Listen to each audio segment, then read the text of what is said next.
Well, nice to finally meet you. Likewise. Yes, I've been seeing you've been doing some good things on LinkedIn. By the way, how long has it been that you've been active on LinkedIn? Active on LinkedIn. Yeah, like Probably truly active. truly active, probably about 8 years when I started Scalar.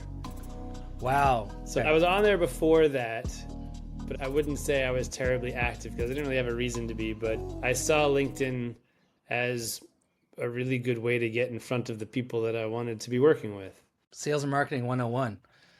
right? Yeah, I have only started being truly active since I started North Star, and it's been pretty revolutionary, especially as a entrepreneur and as a businessman. You got to be in front of your audience. Some Yeah, I days I mean, feel more comfortable than others, but I think we all go through that. there's definitely ups and downs, and sometimes I'll post something and think, you know what, this is going to do really well, and then nobody seems to care. And some days it's the opposite. And sometimes I look at people and they post something, I was like, there's nothing revolutionary about that, but they're getting 150 likes. Like, what the heck is that all about? And I was like, I could say the same thing. And, it's all a process. It's one giant networking event hosted online. Absolutely. And that's kind of how you have to look at it. It's about Yeah. making connections and being creative and trusting the process. But you got to do as much as you can without destroying yourself in the process. Looks like you've had a passion for the life sciences or the sciences for a long time. I mean, you were even a lab technician at some point, and I'm sure that's helped you in some shape or form throughout your career, just in like scientific discussions. And tell me, what got you into science in the first place? Is this something you knew as like a 3 year old? Okay, I want to save the world type thing, or what? So I think my earliest introductions were I was actually born on Princeton University campus. My father was getting a PhD in molecular biology. So technically I was born in the hospital, but my first 5 years of my life, I think I might have been conceived on Princeton University campus, but that's that's a separate issue. But I grew up in the labs. I mean, I was a little kid walking into labs. We moved to the Boston area when I was 5.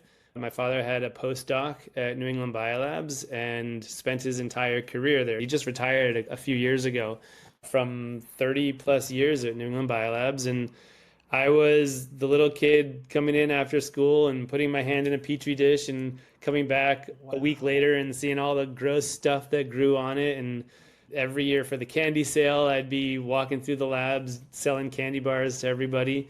So it's just kind of what I knew, what I grew up around. I was also always really interested in life and nature and the outdoors. So I saw all of that as part of the same thing. To be honest, when I had to pick a major in college, I didn't really know what to do. I wasn't convinced. I certainly didn't want to go to med school. That was never really on my radar. I didn't know that I wanted to do research. I picked biology because it seemed like it was probably relevant to something that I might want to do one day. And then it was 3 years after college. So I graduated. I spent a year in Costa Rica taking people on hikes through the rainforest. I spent a year working as an intern for the consortium for the Barcode of Life that was housed out of the Natural History Museum in Washington, D.C.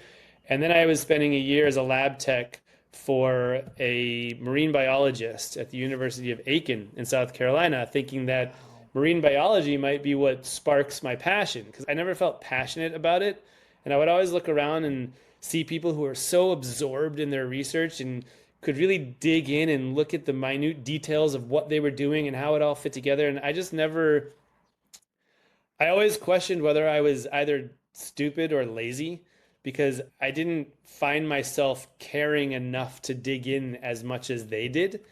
And I remember sitting there one day listening to the professor next door to our lab talking about this new thing they were working on. And he was so excited about it. And I was having that moment of what is wrong with me? Why don't I feel that? And I remember so vividly that specific moment thinking, I think I'm just not meant to work at a lab bench. Like, that's okay. There's nothing wrong with that. Clearly, he is. There must be something else I'm passionate about.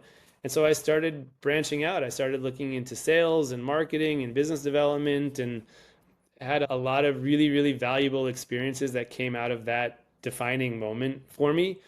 And then when I started Scalar, part of it was I still like science. I still love it. I still think there's value in it. It's certainly my background, right? So, spent a lot of money on college. I should probably use it for something.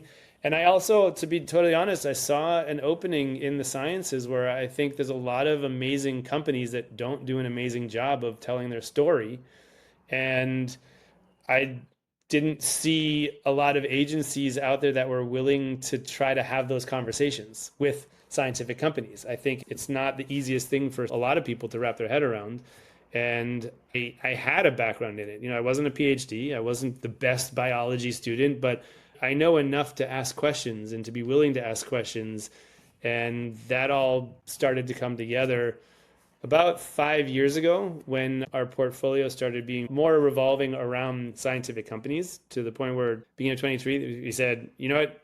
We are a life science company. Science and technology a little bit more broadly, but we're a life science company. If I go to an event, it's going to be science focused. And that's basically how we've positioned ourselves at this point. Wow. Okay, well, before we dive into Scalar a bit, so did I hear that right? Once you had that epiphany, instead of trying your hand at the corporate world to get your feet wet or whatever, you decided to start Scalar right away? Like No, as an no, okay. it was So a long time after that. So the first thing I did was a friend of mine, when I was in DC doing that internship, a friend of mine from high school had reached out and said that she had been working with a business team selling nutrition products. And at the time, I kind of, I brushed it off. I mean, we were good friends, but I didn't know what it was. I was doing that internship. I was working at a restaurant. I wasn't in a headspace to really take anything seriously, to be totally honest with you. But as soon as I had that moment, one of the first things I did was reach out to her. I was like, you know what? Maybe I'll look into that.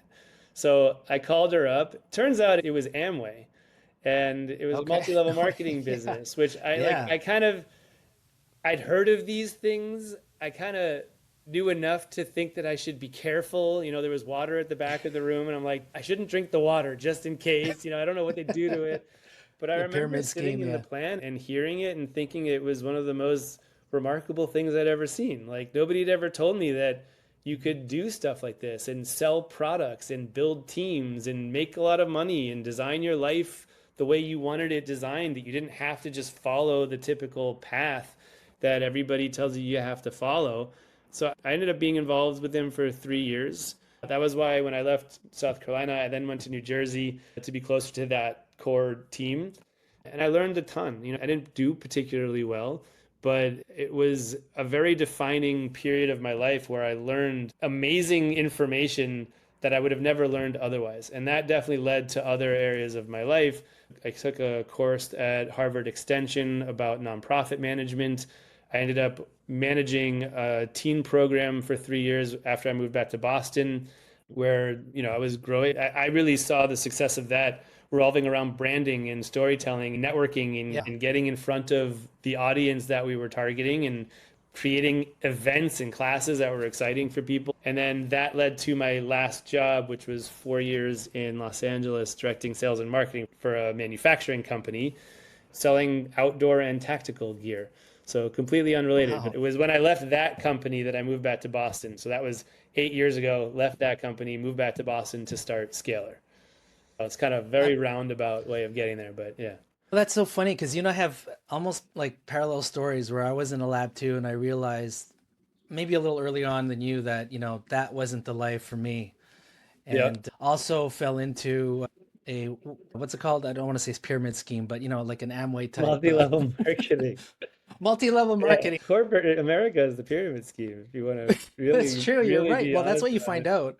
Yeah. Yeah, but like yourself, that kind of opened my mind. Like, oh my God, you don't have to conform in sort of the regular way of doing things or even selling things, like the store versus like what you could do and build a business. And I'm sure what you learned in Amway made you be successful at your next job, managing a team, sales, marketing. Sure. There's The so many power things, of you don't reading and realize. learning, it's like I Yeah. never took anything seriously before I saw people who clearly took things so seriously, and the amount of success that they created for themselves and the lifestyle, and how Yeah. much respect they had from the people who understood what they were doing and how much they cared about helping people. It was I'd never seen anything like that before. And people doing something that other people look down on, or just frown Or upon, just don't like understand. don't understand it Yeah. and push it away, and they're doing well. It was really eye-opening for sure. And every experience that we have, there's a little something that sticks with us to push us forward. Yep, absolutely. I'm fascinated talking to entrepreneurs. So what was that point where, okay, I got to do my own thing? What happened there? Let's just say when I started that job, I was really excited about it. And I had this vision of one day maybe I could be, a part owner of the company. I was working crazy hours, just really wanting to do a good job. A year in, I ended up getting married. And then technically 11 months after that, we ended up having triplets. So I found myself 32 years old, 3 kids, a salary that wasn't paying me very much. I was now 2 years into this job, realizing that I didn't love the products. I wasn't proud of them. I didn't think that the quality was good enough to really like sell them hard. I learned a lot, both ways that I would want to run a company and ways that I wouldn't want to run a company. And I found myself applying to jobs, not understanding how I was supposed to bridge the gap between what I was making and what I knew I ultimately needed to make. Not really knowing what I was, because I was kind of doing everything sales and marketing for that company, and that's very broad.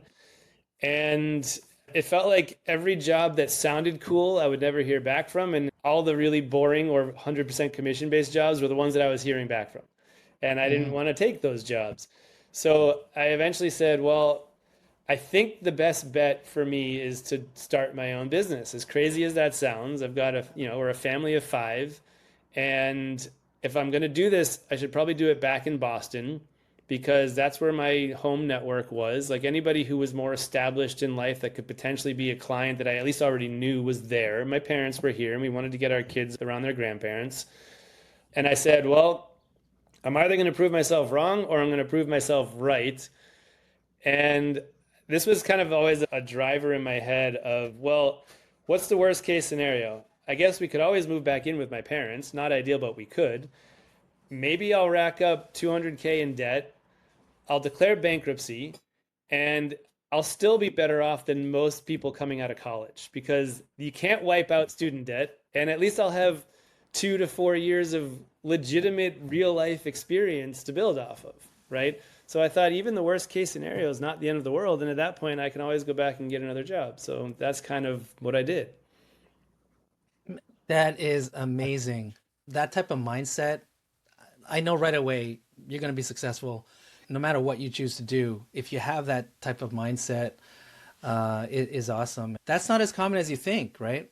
So I think if you have that type of mindset, you're definitely obviously taking advantage of it and doing well. So that's great. But I think just like myself, I think we're very lucky to have a spouse that supports our crazy ideas, because if it wasn't for that, the road would be much more difficult. Every day I'm grateful for her support, and I'm sure you feel the same way. Yeah. I mean, that's a big part. She could have just as easily said, no, we're not going to pick up our family and move across the country to a new place where she'd never lived to start some random business that could fail. And then even along the way, it was hard getting it started. Like we had to put food on the table, and there were months. It still feels like we never know how we're going to pay the bills the next month. But, certainly early on, it was just like, where's money supposed to come from?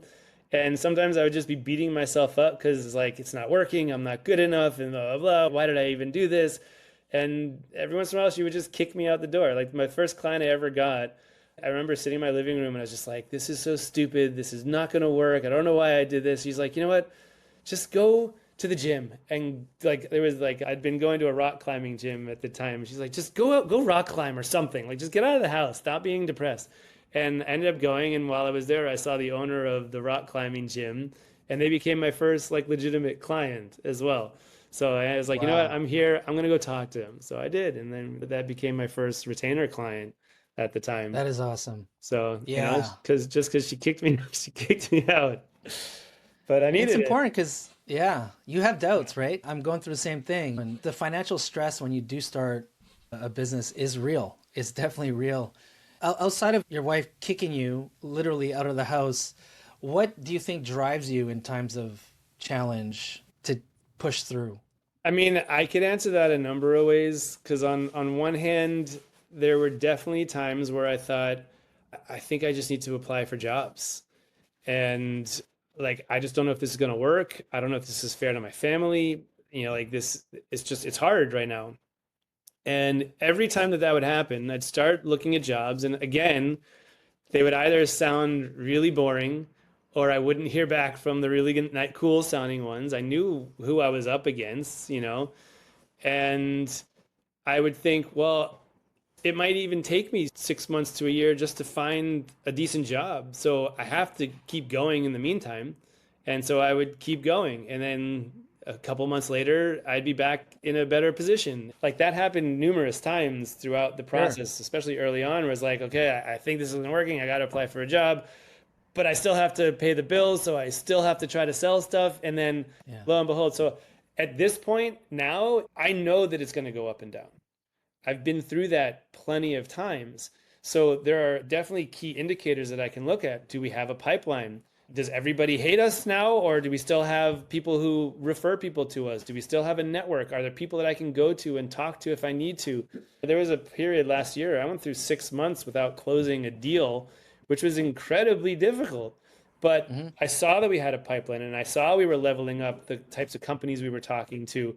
And I knew that if we kept going in that direction, that something was going to come from it, right? So I think that's one of the things that keeps me going. I know it's not a very inspiring answer because it's like, to some extent, you just kind of have to keep going. Like, what option do you have? But at the same time, I love what I'm doing and I see the value and I see the opportunity and the potential in it. I have yet to see a job come my way that offers more in terms of flexibility, in terms of potential, in terms of ability to work with a variety of people and on a variety of projects that matches, let alone exceeds what I'm doing now. You know, there's a reason why I started it. So the potential's unmatched, the flexibility is unmatched. Yeah, I mean, sometimes you can become a slave to your own business, but it's not the same, you know? I appreciate that very real answer. Like I said, it may not be expiring, but that's a very real answer. And I'm going through exactly what you just described right now, you know, a year and a half into my entrepreneur journey. So that hits home big time.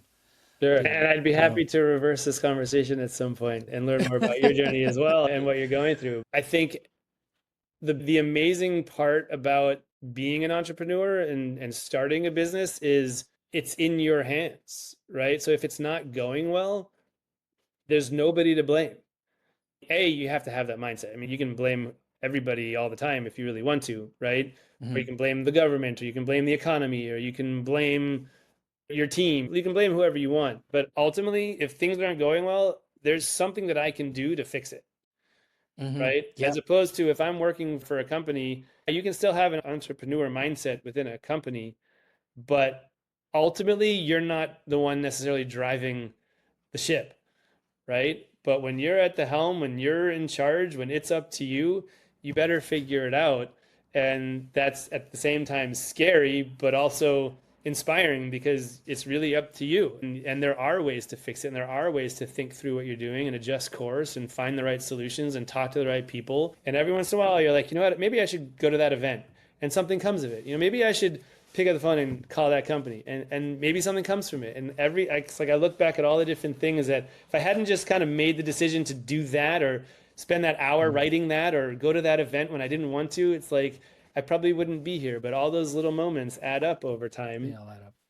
And somehow it seems to work out. Yeah, you just keep on pushing forward. Now, so how many are you on the team right now? So we're a team of 10. And Wow. yeah, it's really been the last few years that we've been working on building a team and its own journey. Building a team is definitely challenging. It has its challenges. Working with people can be hard. Pun intended here. How did you scale up? How did you know when to scale up and how fast to scale up? What were the kind of deciding factors for you? Our mentality has always been we're not going to turn business away. Actually, this was a lesson that I learned back in Amway days. Everybody's like, well, but what if I get really successful and then I don't know how to handle it? It's like, you're thinking way too far ahead. Right now, just focus on what you have to do and then make a mess and then figure out how to clean the mess up. The best way to grow a business is make a mess and then figure out how to clean it up, as opposed to being cautious and taking your time. And like, no. If you can generate the business, take the business, and then work your butt off figuring out how to fulfill it effectively. You can go slow and still drop the ball on something, or you can go fast, find the right people, build the momentum, because it's ultimately about building momentum. If you can't build the momentum, you can't build a business, right? So is make a mess and figure out how to clean it up. And I mean, I'd be lying if I told you that I had full control over our pipeline. If I had a switch where I was like, okay, now we're ready to take on more clients. And so I'll just turn the switch back on and the clients will come in and we'll scale as much as we want. And then we'll pause it and then we'll wait. Like, it doesn't really work like that. So when work comes our way, we want to take it on and then we want to build the infrastructure to support it. Our projects take time. A website takes 5 to 6 months, sometimes more, depending on the project. So we have time to figure things out as we go. And we've learned how to deliver projects effectively and find the right people that we need to fulfill different parts of it. And so now it's more, okay, well, instead of me and my business partner doing everything ourselves, it's how do we get different people into different roles within the project? So A, it runs smoother, and B, we have more bandwidth, right? There's no way we're going to be able to do everything ourselves forever. That's not sustainable. It's not where we want to go. And what's the exit strategy there anyways, if everything's dependent on us? So as quickly as possible, I wanted to start getting other people to do things. Because if it's 100% dependent on me, like I remember early on, I was designing sites myself, and I'm not necessarily a talented designer, but I knew enough to deliver some basic websites for clients. I had 2 projects at one point, and I couldn't even imagine selling, right? Like I was so absorbed in trying to deliver those that I couldn't possibly pick up the phone and call anybody. So I knew immediately that if I can get other people to do that work, they'll probably do it better than I will, and I can focus on sales, right? And operations and team building and all of that type of stuff, and marketing, right? So that was early on something that I knew. That's basically how we're scaling, is working with bigger companies, landing bigger projects, working with more talented people, and as often as we can, hiring other people to do as much of the work as possible and to really make them part of the team. Yeah, as business came in, you scaled up that way.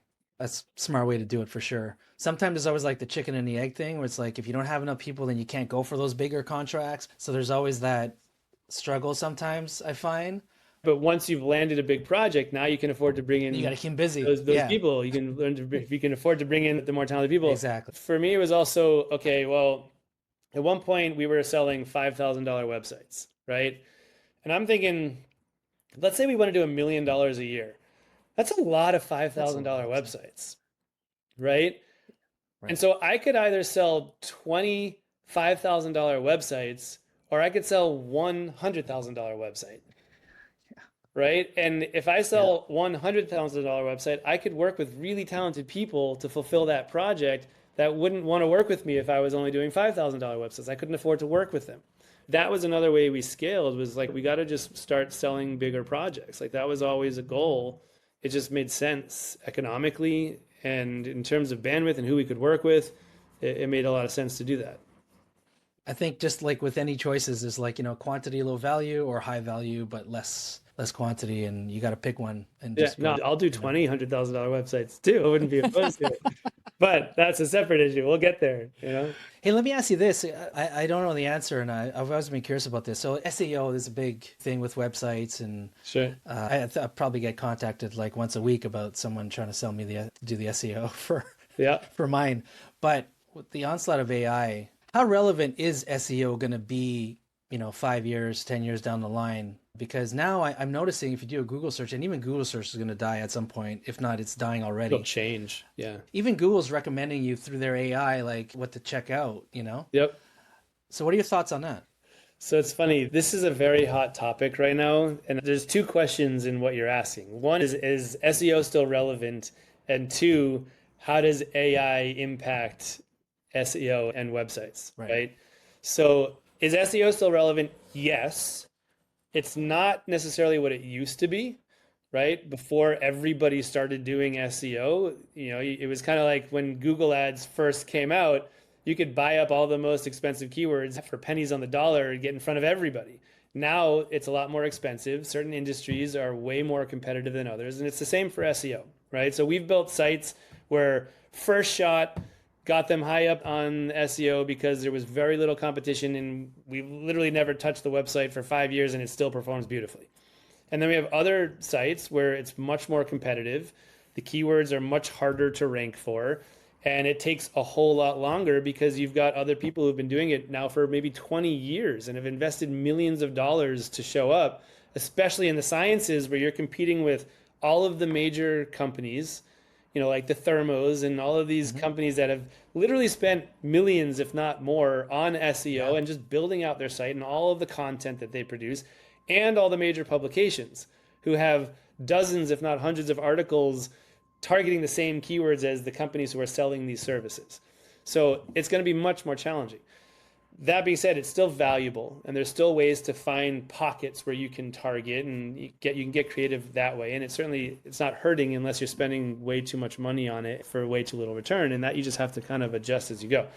But in terms of AI, what we've found, and I've spoken to numerous other agencies about this as well, is that there's not much you can do to influence the AI search engines or models yet, outside of what already is considered best SEO practices. Because if Google's returning something, where are they getting that information from? They're still looking at websites. It's still search engine optimization that's telling Google that you're the right result to show in that search. ChatGPT is just pulling from Google or pulling from the internet. And so there's still best practices that you have to follow. Now it's just harder because there's really one result instead of 10 results. Exactly. So you almost have to be more strategic and more creative and more invested in the process. But again, it's, not everything is the best strategy for every company.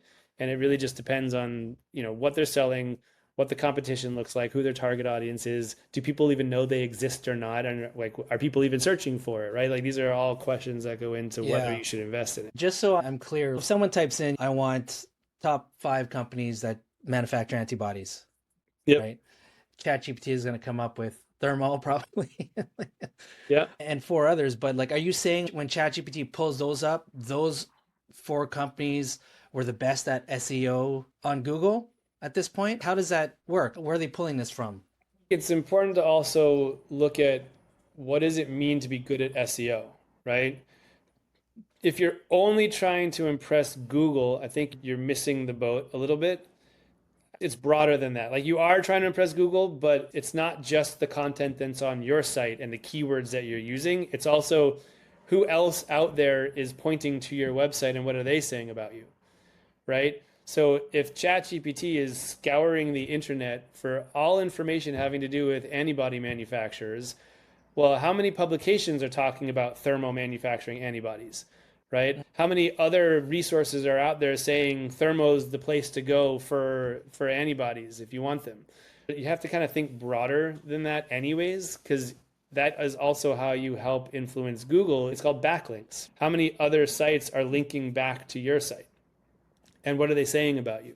And so with AI, it's just becoming more powerful because AI can now interpret what all of these companies are saying, what all of these resources are saying. So I think it's a little bit of everything still. Yeah, we live in interesting times, my friend. I was watching this interesting video. I don't know if you know Simon Sinek. Yeah, sure.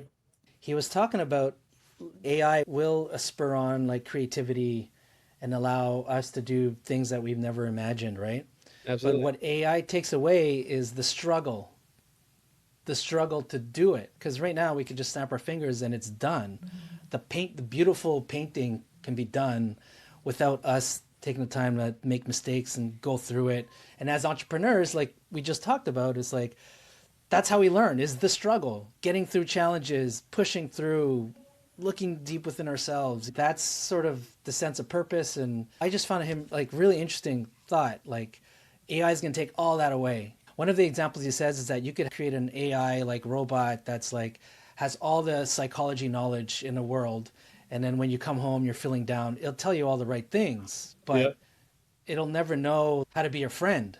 Yeah, it's empty in that sense. You got to know how to be a friend to someone. It's kind of like when cameras were invented, You no longer needed to be an amazing painter to create a lifelike image. You had cameras, but you still have exceptional photographers, and then there's kind of everybody else. And you have people that create immersive experiences through photography, and museums are designed around that, right? Because they've taken that technology and they've taken it further. And so now we just have to think, okay, if anybody can write a blog post, that just levels the playing field.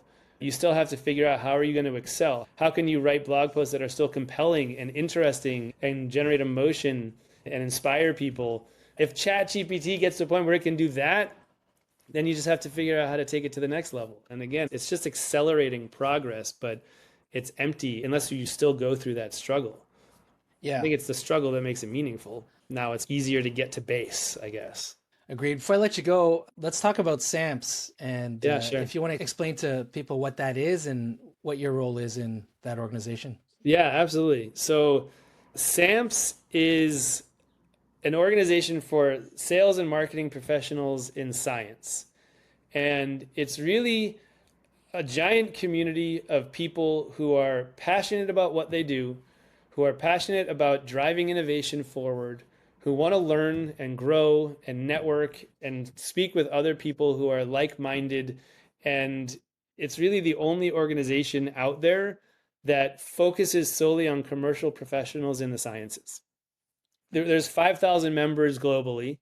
And what's amazing is I talk to people about SAMPS all the time and nobody's ever heard of it, right? So, but everybody says that's a really amazing idea. And then they sign up and then they get involved. And we're really making a strong push right now to spread the word and get more people involved and grow this community where people can come and be inspired and grow. SAMPS is that strategic advantage, right? Or that competitive advantage. If you want to excel in the sciences, if you want to get around people who have been in the industry for a long time, and if you want to learn from people who are practitioners and can teach knowledge that is hard to find anywhere else and it's geared towards science, SAMPS is the place to do that. So I've been on the board for about 2 years. I was aware of SAMPS for a number of years. And then, like when I told you 2023, we really made that commitment to start putting ourselves out there more. In-person events were picking back up. Our portfolio had grown to the point where we were confident to say we are a science-driven agency. And I actually originally joined as a sponsor of SAMPS and then was pulled into the board a few months after that. And it's been an amazing experience. The board members themselves are really inspiring for me. I was actually presenting one of the awards at the SAMPS awards ceremony in Chicago around AACR. When was it? Back in April. And what I said there was, it's like showing up to a call every 2 weeks with my own personal mentors who have been in the industry for a long time, and I get to learn from them and associate with them. And now it's getting to be a part of this organization and really helping it grow and trying to envision what this community could look like, 5 to 10 years down the line, when we've really been working hard to grow it that whole time. Yeah, that's amazing. I just recently learned about SAMPS and think it's a great idea. So I'll definitely try to attend the next one. I think you had a gathering in Europe at some point not too long ago. Is there one coming up in North America? Or? Yeah, so our annual North American conference is coming up. We're still locking down dates and locations, but I believe it's going to be in Boston early December.